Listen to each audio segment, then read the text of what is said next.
Welcome back to General Games Friday Night Magic. We are playing Legacy and we're going to the fifth and final round. We have our 2-4-0 players here, which are going to be Scott McPherson, who is playing a Turbo Depth deck, and we also have Tyrone Badar, who is on the Black-Red Reanimator. So we've got a little bit of a combo mirror happening here.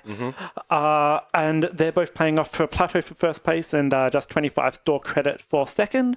And they'll be beginning soon. Tyrone is going to be on the play here, so that's the Reanimator player. What do you think of the matchup? Look, this is two very, very quick decks. Like, they both have disruption in some sort of form, for Tyrone being just Thoughtseize and Unmask, and perhaps a Collective Brutality, depending on what build you're choosing. And then Scott sort of going for, like, Pithing Needle against Wasteland and some Duresses against everything else. Now, we can possibly see some of the stuff coming out. One of them is going to choose which one is the slower matchup, and then we're just going to go from there. So it's played this match a couple of times. I'm a BR Reanimator person myself, but not knowing what your opponent is on, keeping a hand with Exhume, not much else. There's Exhume and a Chancellor and some fast mana there in the form of Chromox and Dark Ritual, but it's possibly not good enough. Not really doing a lot until it actually manages to get into the graveyard. On the other side, we see Expedition Map, Dark Depths, a Collective Brutality, I think, crop rotation. So he's got a lot to work with on Scott's side. Another thing of interest is that if he can get his, if Scott can get his combo off, then he can just block every relevant threat that Tyrone puts down with 2020 beta. And if it doesn't take that much to get it down, and has a lot, because it's land-based, it means that Tyrone won't be able to interact as much otherwise than he would have been able to. And Tyrone's throwing back that hand and going for the mulligan there. Just not enough action happening at the beginning of the game. Yeah, so there's the only sort of Red Black Reanimator has a very fast and redundant shell. It has 4 ofs of a bunch of spells, but there's a couple of flex spots in what creatures you choose to have. A lot of people have 4 Gristlebrand, 4 Chancellor of the Annex, and I was just about to mention, some people play Tidespout Tyrant main. Now, Tidespout Tyrant is the card to look out for right here. Possibly the best card. Now, Gristlebrand, very good, draws cards, loses life, it's a fly lifelinker, that's pretty fantastic. Tidespout is where Tyrone wants to be right now. That's right. Now I can see he's got, I believe, an Animate Dead as a reanimation target. He's got the Dark Ritual to power it out, but he's got no discard again. So once again, we're similar to the first hand, but he's decided to keep it this time, not wanting to mulligan down to 5. Yep. Now, I'm not sure. I hope this was a Thoughtseize. It'd be very... actually, he'd probably snap it up if it was a Thoughtseize. So looking on Scott's side of the table, he's gone to 6 as well. He's got Urborg, Dark Depths, and Thespian Stage. So he's got the full combo and can go off turn 3. He's also got a Thoughtseize, a crop rotation, and a Expedition Map, as mentioned previously. So he's going to be very aggressively going for it, I believe. And he can also... so he's going to lead on the Thoughtseize, it looks like. I think we're just going to take this Animate Dead. I don't see any other card that you would need to take. No, I was going to say that he might be able to power up the combo off the Lotus Petal, but he's just used that to play into the Counselor instead. Okay. The unfortunate thing is that, like, the Reanimator, the reanimation spell is almost always what you choose. Or, like, for whatever reason, you always choose it. But there are 4 Exhumes, 4 Reanimates, 4 Animate Deads in almost all builds of Black-Red Reanimator. So he's going to, just as we saw before, draw Exhume right off the top. Yeah, it's a little bit risky whenever you cast Thoughtseize against a Reanimator. Whenever you cast Thoughtseize against a Reanimate deck, because you don't want to put their creatures in the bins, because that's exactly where they want them. Now we see a comment from JJKBB2005. It says, pay 1 for Petal. Now, I'm not mistaken in saying that it was Lotus Petal into Thoughtseize, right? He cast Lotus Petal into the cast of their next trigger, put it into his graveyard, and then cast the Thoughtseize off the Urborg instead. Okay, sure. Seems very reasonable. So, so chose to just let it get counted at this point. That's right. Of course. Wonderful. So, still pretty conservative start from both ends. Now, Tyrone possibly just fetching as soon as possible so that he doesn't draw a land, because a land is something that he does not want to draw at this turn. And it looks like it might even be best for him to be just drawing up to 7 and doing the natural discard on his side of the board. Do you think he has the time? He probably doesn't with that lovely board state that Scott's represented there. With the Urborg in play, it means that he can tap that along with Dark Depths to combo when he normally wouldn't be able to tap it for mana. This is a scoop from him. And he just packs them straight up. Yep. So for those of you who don't know and hadn't seen the previous matches, we have the Turbo Depths essentially just going... There's a few ways to do it, but it's usually just Thespian Stage, which says you can add mana to your mana pool, or you can pay 2 and tap, and copy a land on the battlefield. And then some fancy interactions with the Legend rule means that several lands go into your graveyard, and you get a 20/20 indestructible creature, which I've heard they win games fairly easily. Some would say. In terms of boarding, I don't really know the matchups that well, so I don't know what they really would have in their sideboard for each other. I feel if you can get cards into the graveyard, then Surgical's going to be good on both sides of the board. This is interesting. Now, I sorry to interrupt it. I feel like I could possibly talk to the Reanimator matchup. Now, he's definitely going to side out the Collective Brutality. It just seems not great. Now, this is funny because he's playing the Jund variant, which has a single Bayou, and that's for sort of Abrupt Decay and Reverent Silence and cards like that. But a lot of people have opted, including myself, have opted for the Mardu version, which has, instead of Abrupt Decay, has Wear Tear. Now, it's just a little bit more versatile. You don't lose to Submerge, which is a really nifty thing, but hopefully Tyrone is not thinking that an Abrupt Decay kills a Maritlage, because that is not the case. No, not at all. Now, I can see that Scott definitely did bring in some Surgical Extractions there. Stock standard. He's just placed them on the side of the board. He's got a couple of cards which are going to be dead in the main board. I believe there's some Abrupt Decays and some Pithing Needles. Abrupt Decay is interesting in that it can hit Animate Dead, but it's only one of 12 targets, so it's not something you really want to go for a lot. Yeah, so... and it looks like he's bought in Sphere of Resistance as well. Sphere of Resistance, very interesting. I guess to slow his game down, right? That's right. Based on the explosiveness of Black-Red Reanimator, the fact that it goes off on turn 1, turn 2, I generally don't like to try and bring the Sphere effects in because they just don't seem to do enough soon enough. But look, obviously there are cards which will be hit by that as well. There's possibility of taking out the Thought Seizers as well. Now, I'm not sure exactly what he sided out, but taking out the Thought Seize and just leaving the Duress in there. Oh, I definitely saw a beautiful Lauren Thought Seize pop out there, but the capability is that if you use Duress, you're not going to hit a reanimation target. If you have a Thought Seize, there's a possibility. That's right. And so they've both decided on boarding, and it looks like they're about to shuffle up and begin their games. And just to DevClock, yes, this is Legacy for FNM, because we like to play the best formats here. It's also worth mentioning that in Dandenong, very close to where we are right now in general games, there is a Eternal Masters weekend. So we have this once a year. Do you want to speak to that, Graham, a little bit? Yeah, so we're going to have a 3-day event where Highlander, which is an Australian format, we play with 7 points, Vintage and Legacy are going to be run, and we've probably got 50 plus people for each event showing up from all over Australia to play this as well. So this is warm-up to some extent for it, and we're very thankful to General Games for hosting this for us as well. Oh my gosh, just to come back to the game, we see an Unmask Protection with a Dark Ritual Entomb Animate Dead. Yeah, so... very nice looking hand.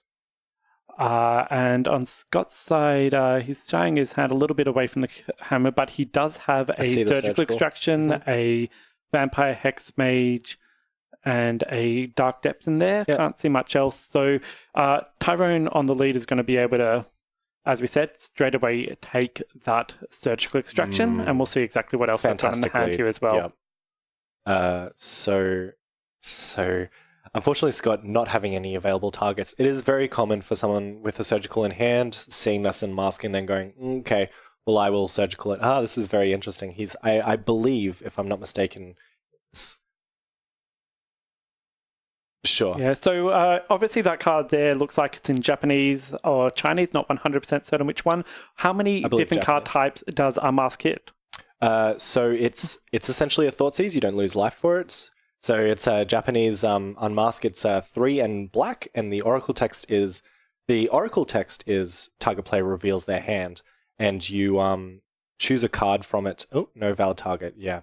So you choose a card from it, and they discard that card. However, you can pay its alternate casting cost by exiling a black card from your hand. And I believe that would be non-land card, though. Yes, of course. My apologies. So here we've got Urborg and Dark Depths in a forest. We've also got Sylvan Scrying, which can find a non-basic land, crop rotation, Vampire Hex Mage, and Surgical Extraction. So he's actually got a turn 2 combo there, which is Urborg and Dark Depths, both being used to pay the Vampire Hex Mage, and then you can sacrifice a Vampire Hex Mage to sacrifice it, removing all counters from the permanent, in this case Dark Depths, which once again makes that 20/20. Yep. We don't have that much protection, though. I believe there may be a Sajiri step hiding around in his deck, though, so he can use the crop rotation for that if he thinks he needs to play around something from Tyrone's side. This is ruthless. Not even opting to go for what I mentioned before with the Tidespout Tyrant line, where you just keep bouncing them out at large. He's not even opting for that. He's gone straight for that Sire of Insanity. Now, turn 1 Sire of Insanity. Sire of Insanity is a 4 red-black, and it says it's a 6/4, and it says at the beginning of each end step, all players discard their hand. Now, Tyrone, he didn't have a hand, so not a huge deal for him. But for Scott on the draw, that's just backbreaking. You know, He's lost that turn 2 combo that he used to have, and Tyrone's just putting some cards straight into the graveyard with a Faithless Looting there, so he's got a few more creatures as well. Yeah, I suppose it's reasonable. I mean, the thing that Tyrone had to think about was that whether or not he wanted to straight up discard the next 2 spells. Seems like it worked out pretty well for him. Look, that's just a scoop. Yeah, very unfortunate. Absolute raw power of that BR Reanimator being shown. Sometimes the Sire of Insanity is a little bit weaker just because it can die a little bit easier, but Scott doesn't really have the right kind of answers in his deck that he can deal with that card. So that was over very, very quickly, as we saw, especially with the backup cancel of the Annex there as well. Now, Melbourne's not going to like this, but we saw Reanimator take it out X0. Thank you. Repping the red-black Reanimator. One of the best deck in the format.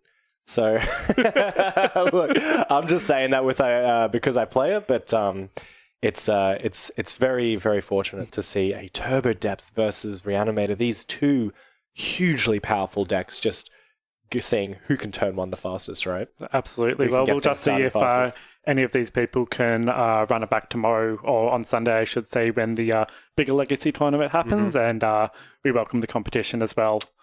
That's very gracious. Equally silly decks as Ketterson's has said there. So this was 30 players for our Friday night General Games Legacy, and Tyrone Badar has taken that down 5-0 with Black Red Reanimator. Why those two are discussing it, just would like to mention that we would like you to follow us if possible on all of our social media channels. So right here on Twitch at www.twitch.tv/generalgamesoz, on youtube.com and search for General Games, and on facebook.com as well. You can follow us there. We've got lots of information there and other streams and legacy videos available for you to watch. And if I'd like to, if I can possibly overstep my bounds, I'd like to plug the CBR MTG YouTube channel as well. That's youtube.com/CBR MTG. We host our fortnightly legacy videos. Now, this is a huge props to General Games, but getting 30 people out tonight to play Legacy, that's fantastic. We get we do fortnightly. We get about 15, 16.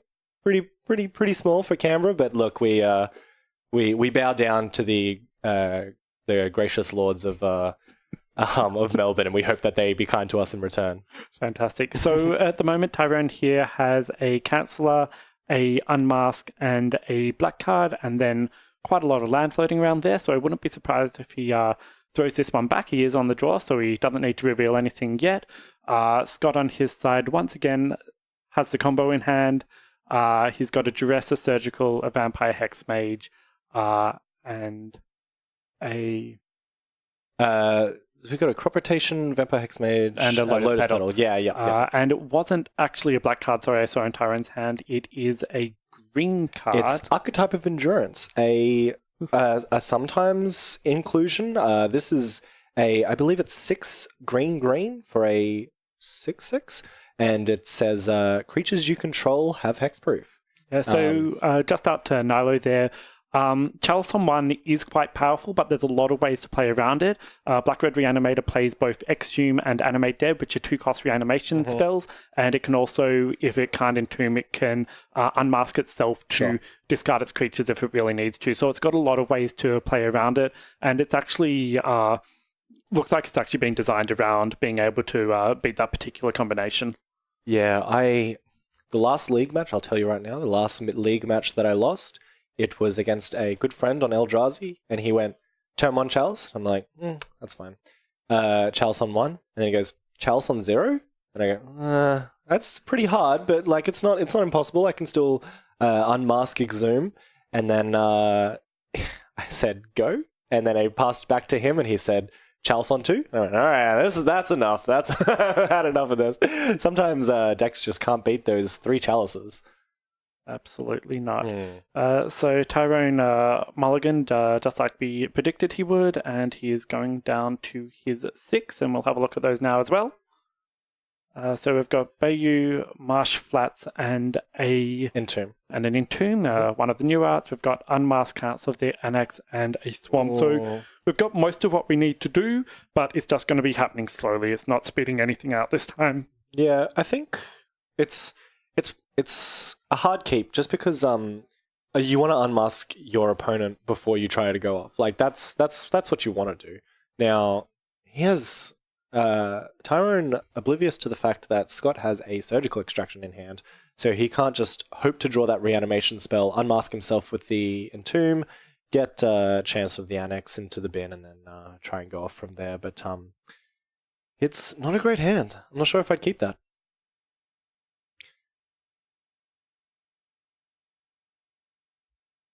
Now, it's we've been informed that Scott McPherson actually took it out on the last big Legacy matchup. He didn't take it out, actually. He was in the final 2, and he lost to Michael Webb, who on that day was playing Ad Nauseam Tendrils. Again, just a very fast 2 decks versing each other, you know. There is a lot of combo decks randomly floating around the Melbourne meta game at the moment. Very surprising, yeah. I thought it was all fair decks, but looks like we got some beefy combo decks coming out. So just ever since the ban, we've had a dramatic drop in the amount of players who are playing Death and Taxes in our meta game. It used to be about half, and now it's gone down to about 1 or 2 people. Oof. So we've got people running around with Storm, Show and Tell, Black-Red Reanimator, and just not being very nice to the fair decks. Not being checked by the Scourge that was Miracles. That's right. And well, we've got a few people who are playing the new Topless Miracles list, but it's a very interesting list. It very much is. Definitely, I feel. I don't even know what to say about it. So instead of running, it's a straight swap and then a little bit of a change of a couple of cards, but it's like all of them playing a 4 of Predict now to just kind of help themselves out, and then possibly just a Mentor. And Portent as well has been put in as well. Yeah. Unexpectedly Absent actually gives it a lot of game against Chalice, where it used to not be able to play around the Chalice on 1 once it had resolved. So Scott drops a Duress and has a choice between Unmask and Entomb, and there's just the Cancel left in hand at the moment. Yeah. I feel like the Entomb would probably be the best option, because Tyrone doesn't really have the ability to get anything into his graveyard at the moment. What would you feel there? Well, the likelihood of him drawing an extra black card is very high. Now, if he has Entomb and then he draws that black card off the top, watch, he'll do it right now. Bam! See? Black card.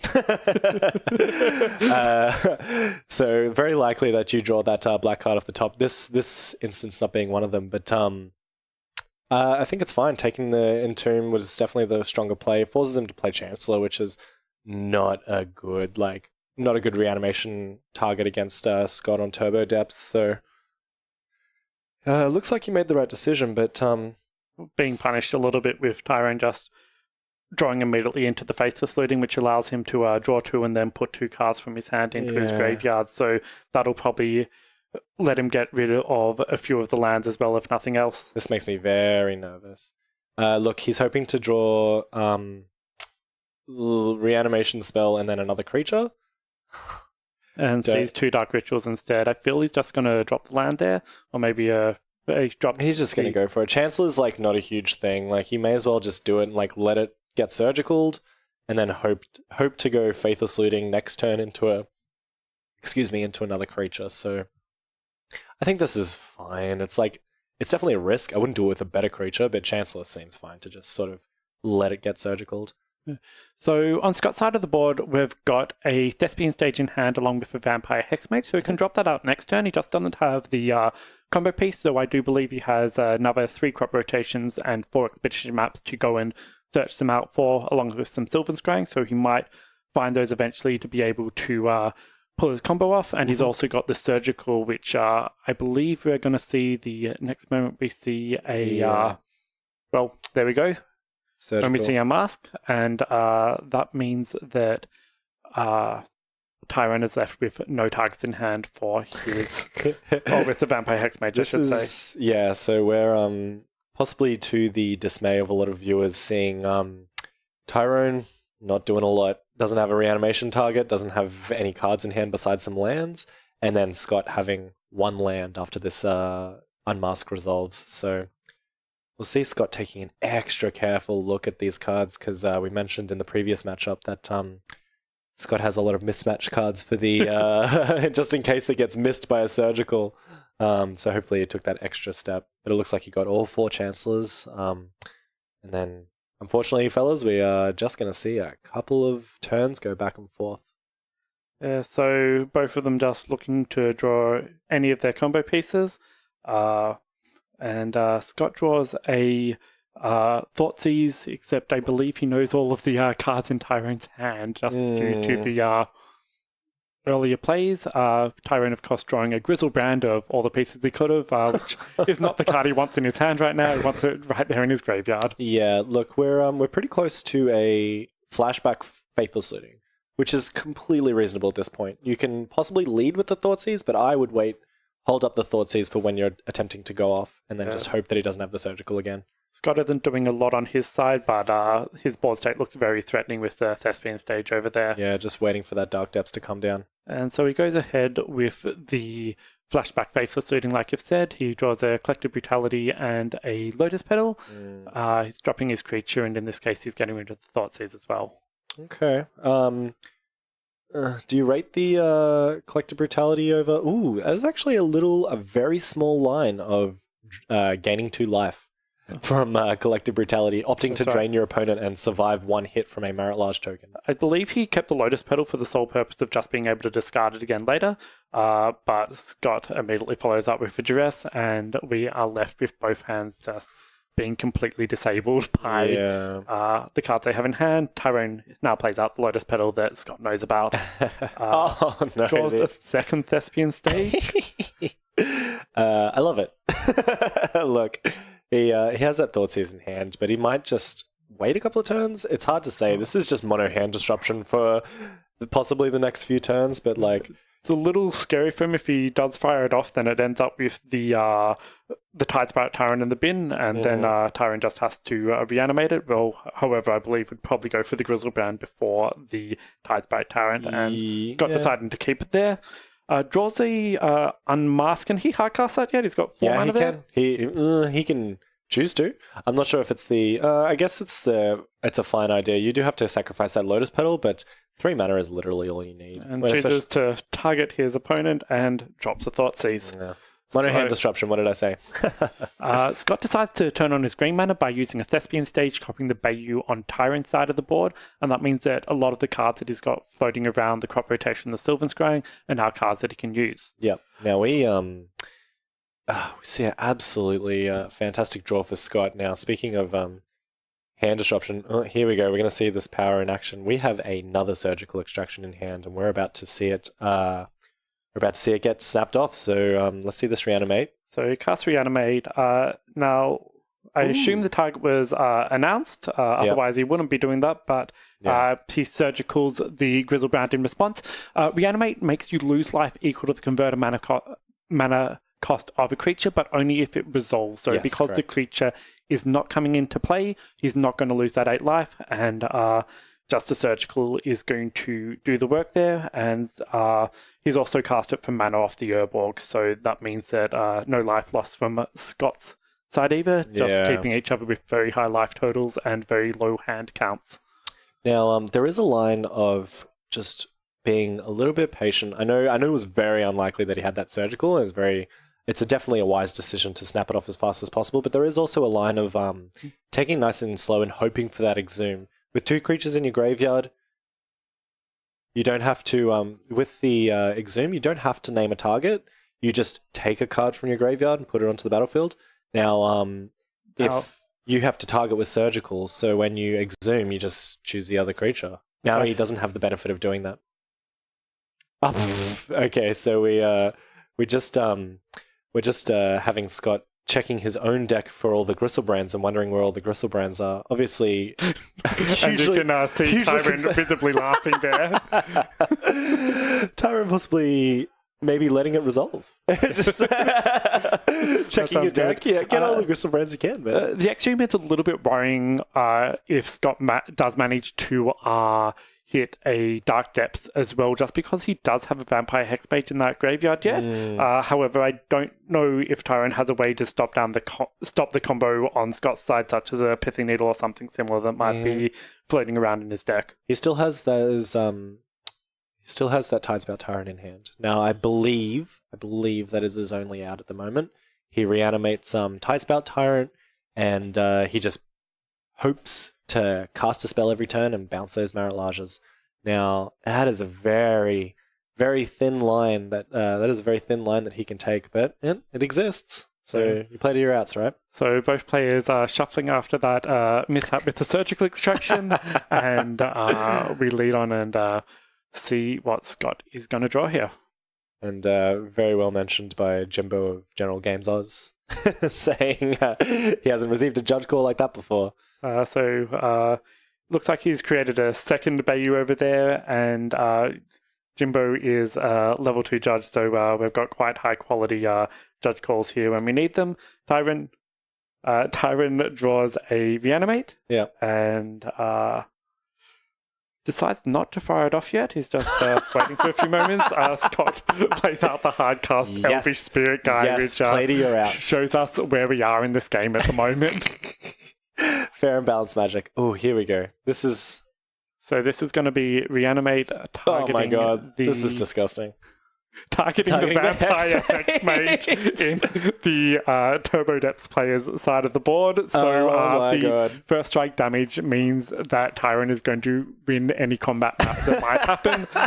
Scott draws the hey, there's a line for hugely irrelevant Sphere of Resistance, which I don't believe is doing a lot at this point in time, but he can't touch back his faithless looting at this current point in time. Legacy, lost my train of thought. That's all right. The reanimating someone else's creature is a very nice line. Now, I mentioned before, I'm not 100% sure if it's true, but his only sort of line out is hopefully reanimating that Tidespout Tyrant in his hand. Now, it might be his only line, but now he has a Hexmage. That's right. So Tyrone can, if he wishes, activate Scott's combo. I don't believe it's what he would wish to do. Yeah, in response to the Thespian stage activation targeting Dark Depths? Yes, I can see it. Now... Feels like the most powerful line here. Yeah, I mean, what are we on? We're on 15 and 14. The clock is there. And there we go. Ooh. We have a Expedition map, and that is going to go and find a Dark Depths and be placed on the board, I would say, almost immediately. He can do that all now, right? That's right. Gets and activates it in the same turn and then makes the... He would not want to actually make the token in this turn. It's best to do it in your opponent's end step, just in case they have some form of interaction for it. Sure. And Tyrone is really just looking for a way to get that Tidespout Tyrant out of his hand and into his graveyard. Oh my god, the only problem is if he does manage to do that, I don't think he has a spell left over that can actually be cast at that point. He chose the right library this time. A very astute observation. Not searching Tyrone's legacy deck for a Dark Depths, which I think was a very wise decision. Opting to choose his own library this time. Now plays that one out, and he's just making a decision on whether he wants to do this on his turn or whether he wants to wait for Tyrone's turn, and probably just thinking about what cards Tyrone might have as well, but simply just beats in with the 2/2 Elvish Spirit Guide instead. Now, in the chat we have Punishing Waterfalls mentioning that he didn't pay 1 for the pedal, as Lolaman has chimed in before. He did actually tap the swamp for the pedal. Not a great line, but at least you've got the pedal out, right? We're hoping for a... Yeah, he didn't get it. So if he got the discard spell, there's a very huge possibility that he had the... that he could get the Tidespout Tyrant, and we'd definitely still be in this game.